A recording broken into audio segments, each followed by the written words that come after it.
এই যে বন্ধুরা, ভালোবাসার সকল রকমের গল্প পেতে আমাদের বোম্বে ডায়েরি চ্যানেলটি সাবস্ক্রাইব করে পাশে থাকা বেল আইকনটি বাজিয়ে দিন না প্লিজ। মুস্কানের মুখটা মলিন হয়ে গেল মায়ের কথা মনে পড়তেই। চোখ দুটো পানিতে টলমল করছে। নিজেকে স্বাভাবিক করে বলল, আমার অনেক রোগ ছিল। দাদির বুকটা কেঁপে উঠল। প্রশ্ন করল, কি রোগ? আমি হওয়ার পর থেকেই নাকি রোগটা হয়েছিল। অনেকেই বলে এর আগে থেকেই নাকি ছিল।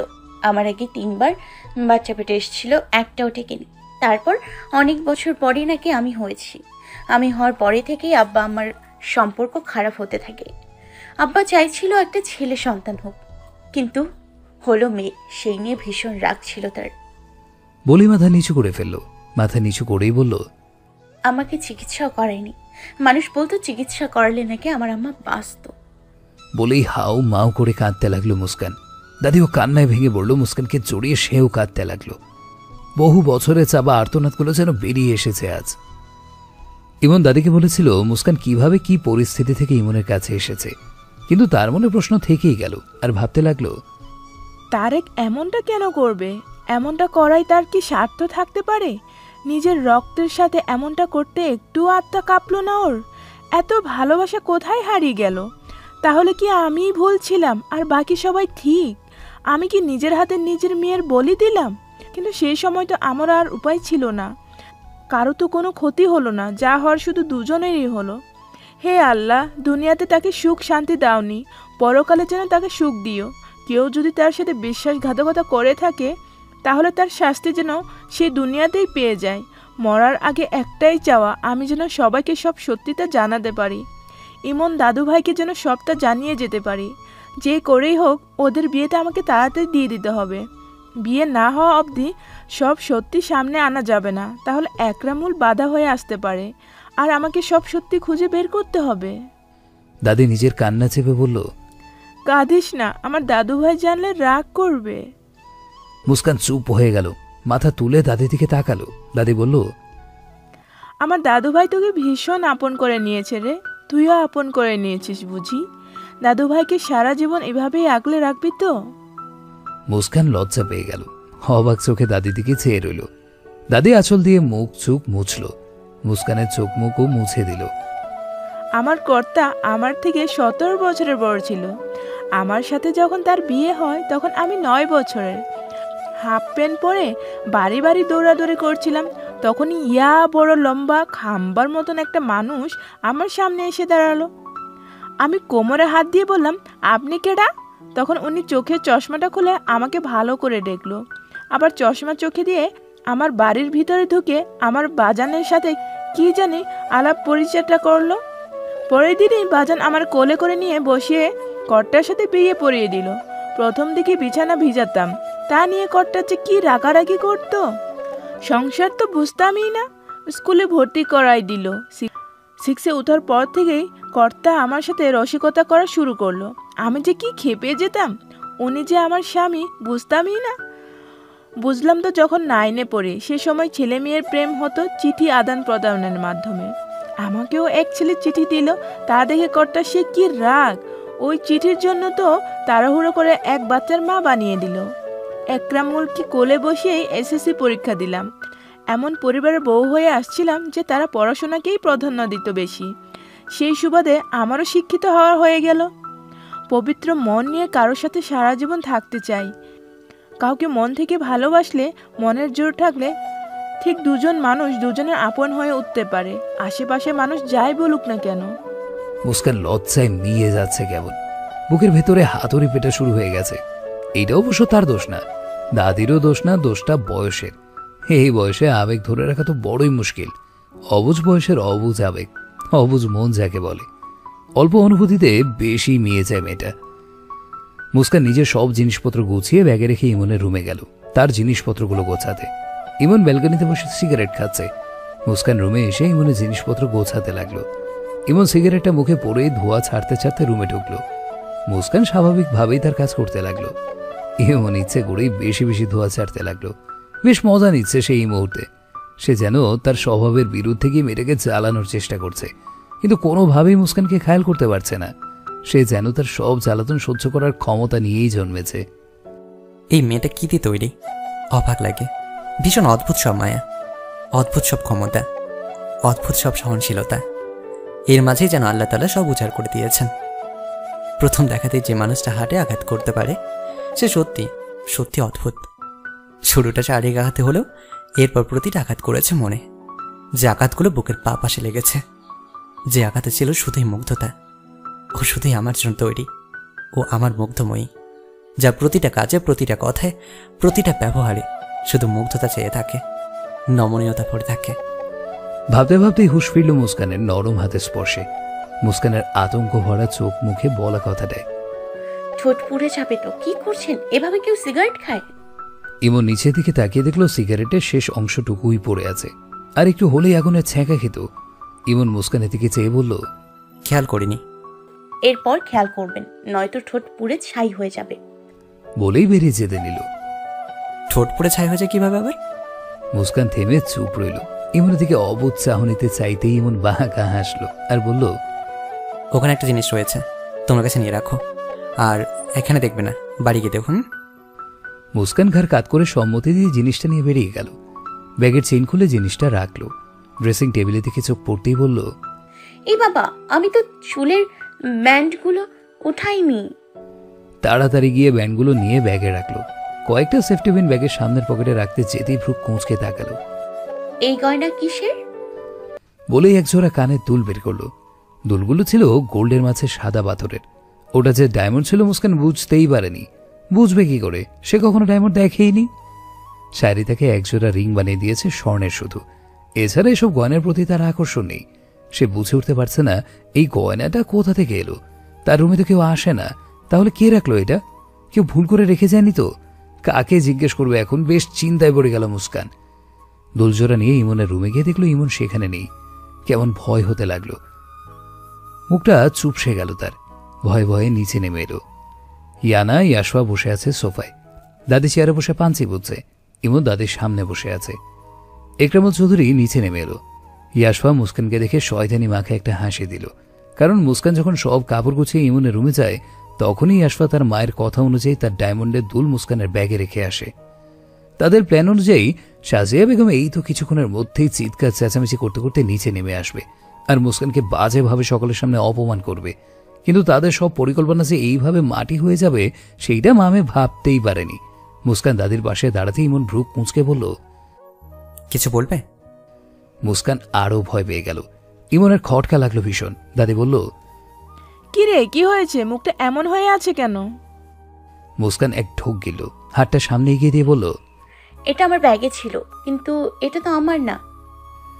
ইমন মুস্কানের হাতের দিকে তাকালো। ইয়াশোয়া চমকে গেল। এটা কি হলো?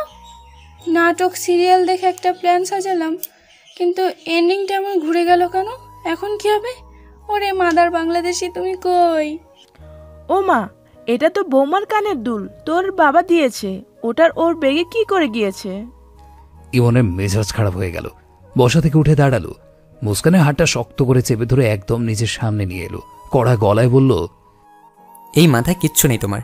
এত দামি জিনিস পেয়ে বোকার মতন সকলের সামনে নিয়ে এসেছো। নিজের কাছে রেখে দিতে। এটা বিক্রি করলে কত টাকা পেতে জানো? দাঁতে দাঁত চেপে কথাগুলো বলেই ইয়াশোয়ার দিকে চেয়ে বলল, তাই না? ইয়াসপা মুস্কান তো এটাই করা উচিত ছিল বল। মেয়েটা তো ভীষণ বোকা। বলেই রহস্যময় হাসি দিল। ইয়াশোয়া চমকে উঠে দাঁড়ালো। আমতা আমতা করতে লাগলো। ভয়ে বারবার ঢোক গিলতে শুরু করলো। মুস্কান মাথা নিচু করে ফেললো। চোখ দিয়ে টপ টপ করে পানি গড়িয়ে পড়লো কয়েক ফোঁটা। ইমন মুস্কানের চোখের পানি দেখে বিরক্ত হলো ভীষণ। কিছু বলতে যাবে তার আগেই শুরু হলো ড্রামা। সাজিয়া বেগম চেঁচাতে চেঁচাতে বলল, আমার দুল পাচ্ছি না। হ্যাঁ গো, শুনছো? আমার দুলটা পাচ্ছি না। সকালে ড্রেসিং টেবিলের উপরে ছিল, এখন নেই। একরামুল চৌধুরী ভ্রু কুঁচকে দাঁড়িয়ে রইল। ইয়াশোয়া চুপ করে দাঁড়িয়ে আছে। তার মুখ দেখে বোঝা যাচ্ছে তার ভেতরে কি চলছে, কতটা ভয় তাকে ঘিরে ধরেছে। ইয়ানা কিছুই বুঝতে পারছে না এসব কি হচ্ছে। মুস্কান ভয় ভয়ে বলল, এটা কি আপনার দুল? সাজিয়া বেগম খানিকটা হকচকিয়ে গেল। ইয়াশোয়া দিকে একবার চেয়ে আবার মুস্কানের সামনে গিয়ে দুলটা কেড়ে নিয়ে বলল, হ্যাঁ, এটাই তো আমার। তোমার কাছে কি করে গেল? ছি, পেটে পেটে এত। আমার এত দামি দুলটা দেখে লোভ সামলাতে পারোনি, তাই না? দেখেছো তোমরা, দেখেছো? এই জন্য এই মেয়েকে আমি পছন্দ করি না। ছোট লোকের বাচ্চা, লোভী। এখনই বের হয়েছে বাড়ি থেকে। বলেই মুস্কানের হাত টেনে দরজার কাছে গেল। মুস্কান ভয়ে কাঁপছে, চোখ বেয়ে অঝরে পানি পড়ছে। তার সাথে চলে যাওয়ার দিনে এমন ঘটনা ঘটবে সে ভাবতেই পারেনি। অসহায় চোখে চাইল ইমনের দিকে। ইমন স্ট্রেইট দাঁড়িয়ে আছে। গম্ভীর্য ভাবটা তার বরাবর থাকলেও এখন ঠিক কি চলছে বোঝা গেল না। নাজমা চৌধুরী জোর গলায় বললেন, বৌমা, বাড়াবাড়ি একদম করবে না, অনেক হয়েছে। আর না, তোমার সাহস কি করে হয় ওকে ছোট লোকের বাচ্চা বলার? না জেনে তুমি মেয়েটাকে দোষারোপ করতে পারো না। ইমন রাগে তার দুহাত মুঠ করে রয়েছে। রক্ত বর্ণ চোখে তাকালো ইয়াশফার দিকে, দাঁতে দাঁত চেপে বলল, তুই বলবি নাকি আমি কথা বলবো? ইয়াশফা ভয়ে কেঁপে উঠল। সাজিয়ার হাত নরম হয়ে এলো। মুস্কানের হাত ছেড়ে অবাক চোখে ইমনের দিকে তাকালো। মুস্কান কেঁদেই চলছে। ইমন এবার প্রচণ্ড রেগে গেল। ইয়াশফাকে আরেকটা ধমক দিতেই ইয়াশফা ভয়ে কাঁপতে কাঁপতে গড় গড় করে সব বলে দিল। ইকরামুল চৌধুরী বললেন, ছি সাজিয়া, ছি, তোমার মন এতটা নিচু, ছি। দাদি, অনুমতি পেলে আমরা এখন এই বাড়ি থেকে চলে যেতে চাই। ইমন, এসব কি বলছো? এটা তোমার বাড়ি। হ্যাঁ, আমার বাড়ি কিন্তু আমার একার নয়। আর আপনি খুব ভালো করেই জানেন আমি এখানে পার্মানেন্ট থাকতে আসিনি। আপনার ওয়াইফ ছেলে মেয়েকে বলে দেবেন আমার দিকে আঙুল ওঠানোর আগে যেন নিজেদের দিকে আঙুল তোলে। আমরা কেউ তোমাকে কিছু বলিনি। এবার ইমন যেন খেপে গেল। রাগটা সে আর নিয়ন্ত্রণ করতে পারল না। আঙুল তুলে বলল, Mrs Sadia Chowdhury, don't shout. আপনি আর একটা কথা বলবেন না। আপনি যে কাজ করেছেন এরপর ইমন চৌধুরী যে চুপ করে আছে সেটা শুধু আপনি তার বাবার ওয়াইফ বলে। নয়তো এর ফল কি হতে পারত আপনি কল্পনা করতে পারতেন না। ইয়াশফার দিকে চেয়ে বলল, ছেলে মেয়েদের ভালো শিক্ষা দিন, নয়তো কপালে দুঃখ আছে। দাদু ভাই, আবার কবে আসবি? বলেই হাও মাও করে কাঁদতে লাগলো। যাতে চিন্তা করো না, ইনশাল্লাহ কদিন পরে আমার বাড়ি নিয়ে যাব। তোমার সেই ইচ্ছে পূরণ করার সময় এসেছে এবার। সাজিয়া বেগম, ইকরামুল চৌধুরী চমকে গেলেন। তাদের বুঝতে বাকি রইল না ইমন কিসের কথা বলছে। দাদি মুস্কানের কাছে গিয়ে মুস্কানকে আদর করলো, কয়েকটা চুমু খেলো আর বলল, কিছু মনে করিস না রে, মানুষটা আমাকে পরীক্ষা করে না, মানুষ সোনাকেই পরীক্ষা করে যে সে খাঁটি কি না। তুই তো পাশ করে গেছিস রে, পাশ করে গেছিস তুই। বলেই কপালে চুমু খেলো। মুস্কান দাদিকে জড়িয়ে কেঁদে ফেলল। সত্যি তার ভীষণ কষ্ট হচ্ছে। এ বাড়িতে এসে দুটো ঘটনার সম্মুখীন হয়ে সে আজ বুঝতে পারছে ইমন কেন এ বাড়ির ছেলে হয়েও এ বাড়িতে সকলের সাথে একসাথে থাকে না। কেন সে আলাদা থাকে ঠিক বুঝেছে সে। একমাত্র দাদি ছাড়া আর ইয়ানা ছাড়া কেউ যে ইমনকে ভালোবাসে না। এ বাড়ির মানুষগুলো বড্ড স্বার্থপর। মুস্কান, আমি কিন্তু তোমার সাথে দেখা করতে যাব এরপর থেকে। মুস্কান ইয়ানার দিকে চেয়ে বলল, আচ্ছা। মুস্কান কেঁদেই চলেছে। ইমন ড্রাইভ করছে, মাঝে মাঝে আর চোখে মুস্কানকে দেখছে। মুস্কানের কান্না থামার কোনো নাম নেই। হঠাৎই মাঝপথে ইমন গাড়ি থামিয়ে দিল। এত জোরে থামালো যে মুস্কান কেঁপে উঠল। ইমনের দিকে তাকাতে ভয়ে মিয়ে গেল। ইমন এক ধমক দিয়ে বলল, ডোন্ট ক্রাইম। আর যদি কাঁদতেই হতো গাড়ি থেকে নেমে গিয়ে যেখানে ইচ্ছে সেখানে বসে কাঁদো। চলে যা আমার কাছ থেকে। আমার কাছে থেকে তো চোর অপবাদ পাচ্ছিলে। চলে যা আমার কাছ থেকে, অনেক দূরে চলে যাও। আমি মানুষটাই ভালো না, আমার সাথে সত্যি থাকা যায় না। চলে যাও মুস্কান, চলে যাও। ইমনের রাগের মাথায় বলা কথায় মুস্কান ভয় পেয়ে গেল। কান্না থেমে গেল তার। ইমন জোরে জোরে নিঃশ্বাস নিয়ে রাগটা নিয়ন্ত্রণে আনার চেষ্টা করে মুস্কানের দিকে শান্ত স্বরে তাকালো। মুস্কান মাথা নিচু করে নরম ভেজা গলায় বলল, আর কাঁদবো না, সরি। আপনি গাড়ি স্টার্ট দিন। ইমন অবাক চোখে তাকালো। মুখের ভেতরটা তার ঠান্ডা হয়ে গেল। সমস্ত রাগ যেন এক নিমিষেই কমে গেল। মুস্কান মলিন চোখে চেয়ে বলল, কি হলো, দেরি হয়ে যাচ্ছে তো, বাসায় ফিরে অনেক কাজ আছে, চলুন। বলেই সামনে তাকালো। ইমনের বুকটা শান্তিতে ভরে গেল। মন বারবার জানান দিতে লাগলো, ইয়েস, সঠিক মানুষ এসে গেছে। আর কোনো চিন্তা নেই তোর, এবার সব ঠিক হয়ে যাবে, সব। রাত তখন 11টা ছুঁই ছুঁই। ইমন ব্যালকনিতে দাঁড়িয়ে সিগারেট খাচ্ছে। শারিয়ার সত্যি কাল আসবে। মুস্কান ইমনকে রাতের খাবার খাইয়ে সেই যে রুমে গিয়ে দরজা দিয়েছে আর বেরই হয়নি। ইমন 3বার রুমের সামনে গিয়েও ফিরে এসেছে। এবার তার প্রচন্ড রাগ হচ্ছে। মুস্কান ভালো করেই জানে ইমন যে অবধি না ঘুমাতে যায় সে অবধি টুকটাক কাজের জন্য মুস্কান কেউ ইমনের সাথে জাগতে হয়। আর সব ভুলে গেল কি করে। ইমন সিগারেটটা নিচে ফেলে পা দিয়ে পিষে ফেলল। খানিকটা রাগ নিয়ে মুস্কানের রুমের সামনে গিয়ে দরজায় কয়েকবার থাবা দিল। মুস্কান বলে এক ডাক দিতেই মুস্কান দরজা খুলে মাথা নিচু করে ফেলল। রুমের ভেতরে ঢুকে গম্ভীর গলায় প্রশ্ন করল, কি করছিলে? মুস্কান কিছু বলল না, মাথা নিচু করেই রইল। ইমন জানে কিভাবে বললে কাজ হবে, তাই এক ধমক দিয়ে বলল, আমি প্রশ্ন করছি কি করছিলে? ঘুমাচ্ছিলেন সেটা বোঝাই যাচ্ছে। মুস্কান কেঁপে উঠল। মাথা তুলতে ইমন চোখ মুখ দেখে বেশ বুঝলো সে কান্না করছিল। ইমন দাঁতে দাঁত চেপে বলল, লুকিয়ে কাঁদছিলে। মুস্কান মাথা নিচু করে ফেললো আবারও। ইমন এবার আর রাগ করলো না, একটু কাছে গিয়ে মুস্কানের দুকালে আলতো করে চেপে ধরল। মুস্কান চোখ তুলে তাকালো। ইমন মুস্কানের কান্না মিশ্রিত টাগর টাগর চোখের পাপড়িগুলো মুগ্ধ নয়নে দেখতে লাগলো। আদুরে গলায় বলল, আমার কাছে থাকতে কষ্ট হচ্ছে? দুপুরে তো চলে যেতে বললাম, চলে যেতে। কথাটা ইমন মুস্কানকে পরীক্ষা করার জন্যই বলছে। এতে যদি মুস্কান যেতেও চায়, যেতে দেবে কিনা সন্দেহ। হুট করেই মুস্কান ইমনকে জড়িয়ে ধরল। অবাধ্য মন যেন আর বাধা মানল না। কান্নায় ভেঙে পড়তে ইচ্ছে হলেও মুস্কান কান্না চেপে রাখলো। ইমন যে কান্না সহ্য করতে পারে না, দু হাতে শক্ত করে জড়িয়ে বলল, আমি কোথাও যেতে চাই না, আমি আপনাকে ছেড়ে যেতে চাই না। আপনি ছাড়া আর আমার কেউ নেই। ইমন এক দীর্ঘশ্বাস ছেড়ে মুস্কানকে ছাড়িয়ে বিছানায় গিয়ে বসলো। মুস্কান লজ্জায় মাথা নিচু করে ফেলল। এটা কি করে ফেললাম? আল্লাহ, উনি কি ভাবলো? এখন যদি খুব বকে? ভয়ে ভয়ে একটু চোখ তুলতেই আবার নামিয়ে ফেলল। ইমন গম্ভীর ভাব নিয়েই বলল, তোমার কান্না আমার বিরক্ত লাগে বলে এই নয় যে তোমাকে রাতের নিস্তব্ধতায় রুমে মুখ খুঁজে লুকিয়ে কাঁদতে হবে। মুস্কান চমকে উঠল। আমি কাঁদছিলাম, উনি বুঝে গেছেন। এখন কি হবে? ভয় বুকের ধুক ফুকানি বেড়ে গেল তার। মানুষ এমন একটা হতভাগা জাতি যে কখনো কখনো চিৎকার করে মন খুলে কাঁদতে চাইলেও তারা কাঁদতে পারে না, শুধুমাত্র লোকচক্ষুর ভয়ে। আমরা নিজেদের স্বাধীন বলে সারা জীবন গলা ফাটাই, রাস্তাঘাটে যে কোনো জায়গায় বুক ফুলে মাথা উঁচু করে বলি আমরা স্বাধীন, আমরা স্বাধীন। অথচ দিন শেষে রাতের আদালে লোকচক্ষুর ভয়ে লুকিয়ে কাঁদি। স্বাধীনভাবে কাঁদতে পারি না, স্বাধীনভাবে কখনো হাসতে পারি না। এই আমাদের স্বাধীন জীবন।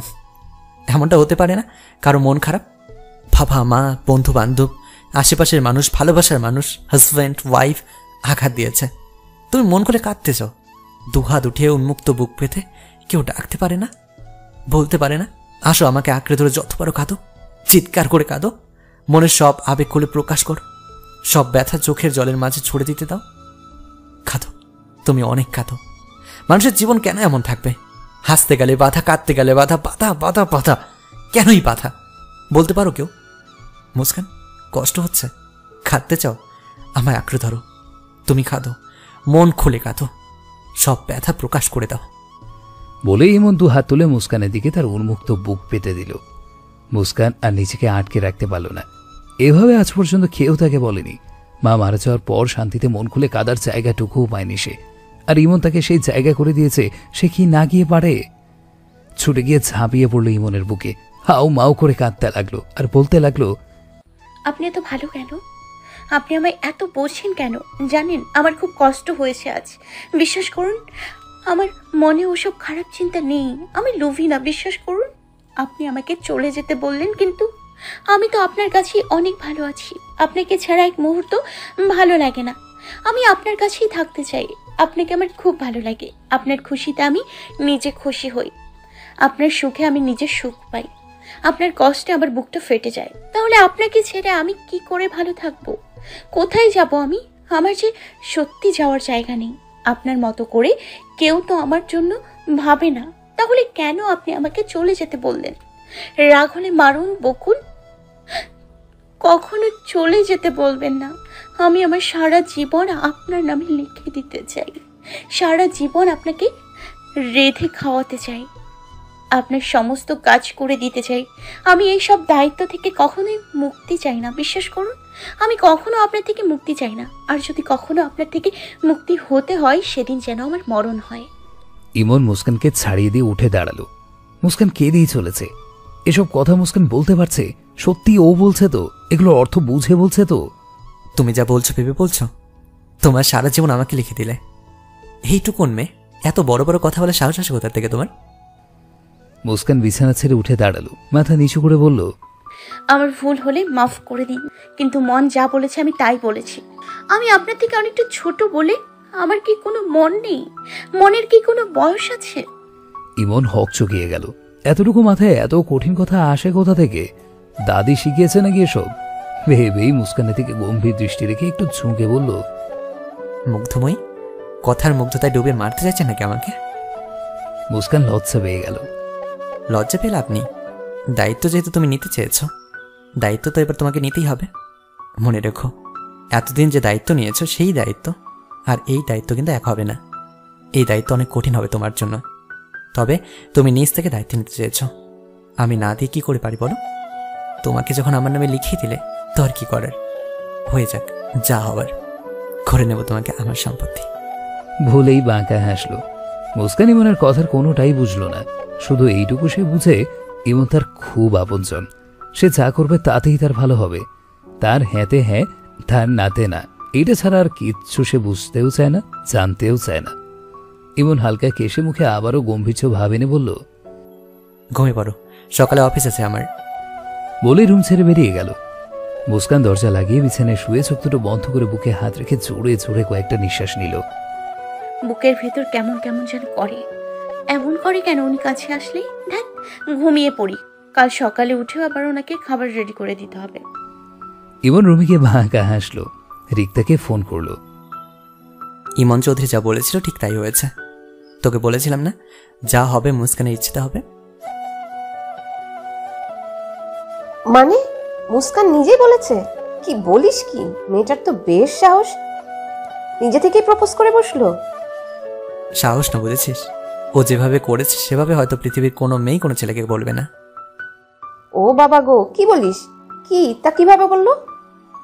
সেটা তো শুনতে হবে না, কাল শাড়ি আসছে, পরশু দাদিকে নিয়ে আসবো, সামনের সপ্তাহে সব কাজ করে ফেলবো ঘরোয়াভাবে, রেজিস্ট্রিটা পড়া হবে, তুই কালকে আসবে। ওকে? সব তো ঠিক আছে, কিন্তু এত পিচ্চি মেয়ে বিয়ে করবি তুই, ভাবতেই কেমন একটা লাগছে। ভাবা বন্ধ কর। বলেই ফোন কেটে দিল ইমন। রিক্তা হা করে বসে রইল কিছুক্ষণ। তারপর শায়রিকে ফোন করে শুনলো সব সত্যি। কি আর করার, বহুন্দুর বিয়ে, বউ পিচ্চি হোক আর যাই হোক, তাকে যেতেই হবে।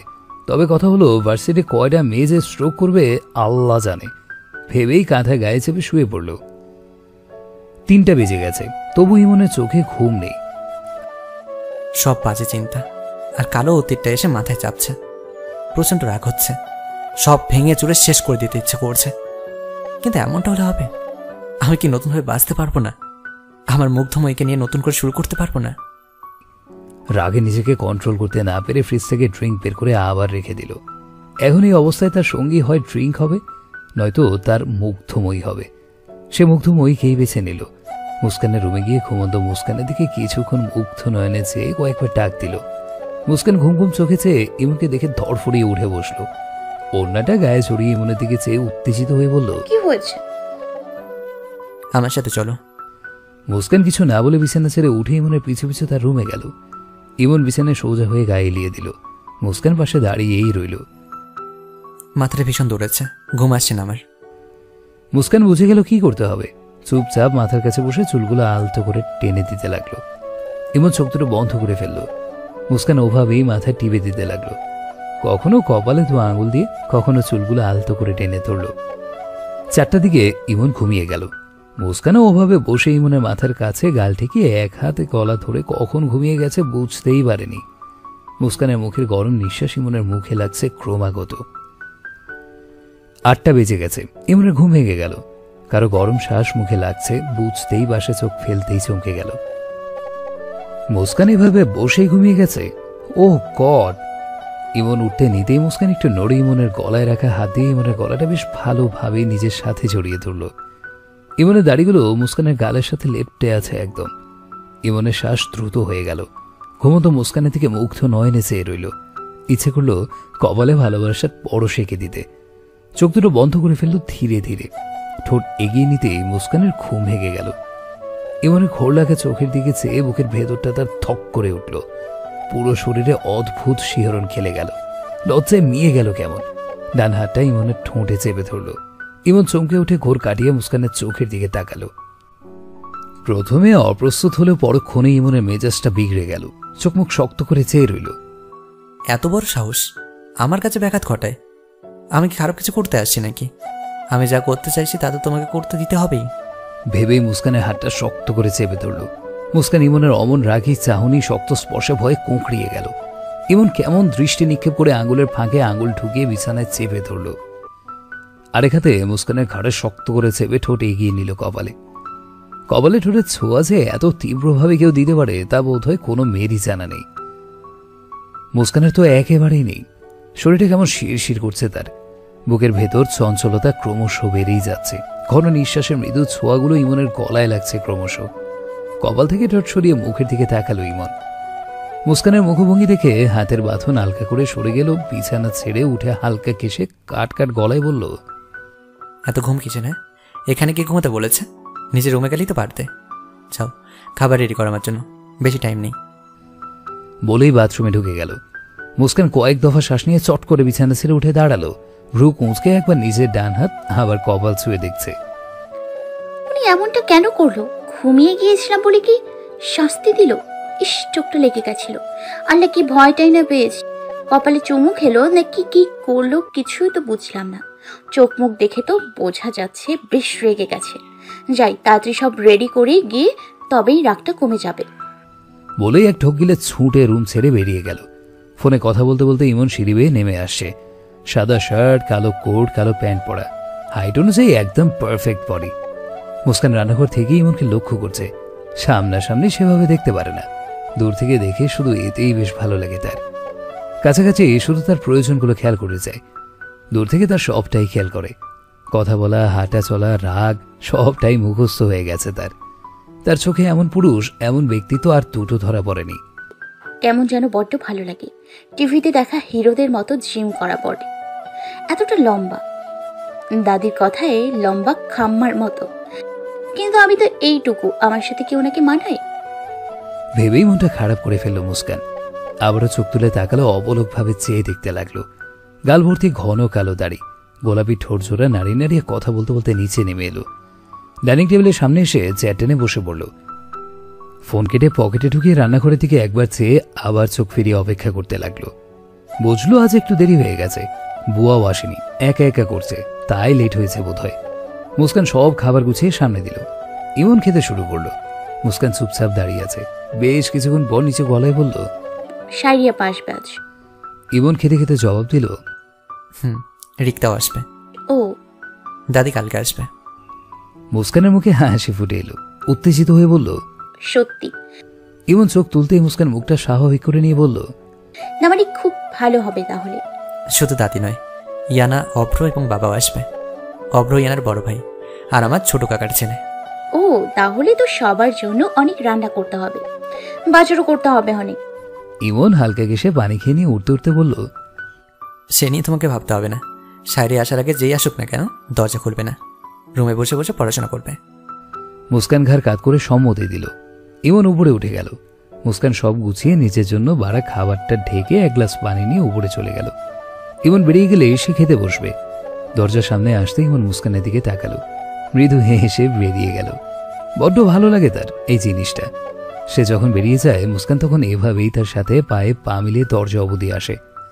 2 বছর একই নিয়ম, একই অভ্যেস চলছে। এই নিয়ম, এই অভ্যেসগুলোতে দুজনেই যেন দুজনাতে মিশে গেছে। অবাক লাগে ভীষণ। এ বয়সী মেয়েরাও এত দায়িত্ববান হতে পারে তা মুস্কানকে না দেখলে এমন বুঝতেই পারত না। মানুষ বলে বড়রা যা বুঝে ছোটরা তা বোঝে না। বড়রা সব সময় ছোটদের দায়িত্ব নেয়, কিন্তু মানুষ এটা জানেই না কিছু কিছু মানুষ আজও পৃথিবীতে আছে যারা বয়সে ছোট হলেও অসীম ক্ষমতা তাদের মাঝে আল্লাহ তাআলা দিয়ে দিয়েছেন। মুস্কান তেমনই একটা মানুষ, তেমনই এক নারী যে কিনা নিজের অজান্তে ইমনের দায়িত্বটা নিয়ে নিয়েছে। নিজের কাজের জন্য, নিজের একটা থাকার জায়গার জন্য এখানে থাকতে রাজি হলেও প্রাত্যহিক জীবনে ইমনের যাবতীয় কাজ দায়িত্ব সহকারে করতে করতে কখন যে এগুলোতেই নিজের মন আবেগ সবটা জড়িয়ে ফেলেছে মেয়েটা বুঝতেই পারেনি। কিশোরী বয়সের প্রথম প্রেমের ফুল তার মনে ফুটেছে, কিন্তু আর 5টা সাধারণ মেয়ের মতো করে নয়, কারণ সে যে সত্যি অনন্য। সাধারণের মাঝেও অসাধারণ তার ব্যক্তিত্ব, যার মাঝে হাজারো বার মোহিত হতে থাকে ইমন। দাদি আর অভ্র আগেই চলে এলো। ইয়ানার কলেজে অনুষ্ঠান থাকায় সে বিকেলে আসবে। শাড়ির দরজা খুলতেই দাদিকে সালাম দিয়ে ভেতরে ঢুকতে বলল।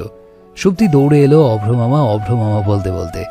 অভ্র একগাল হেসে হেই প্রিন্সেস বলেই সুপ্তিকে কোলে তুলে নিল। শাড়ি দাদিকে ধরে সোফায় বসিয়ে দিল আর বলল,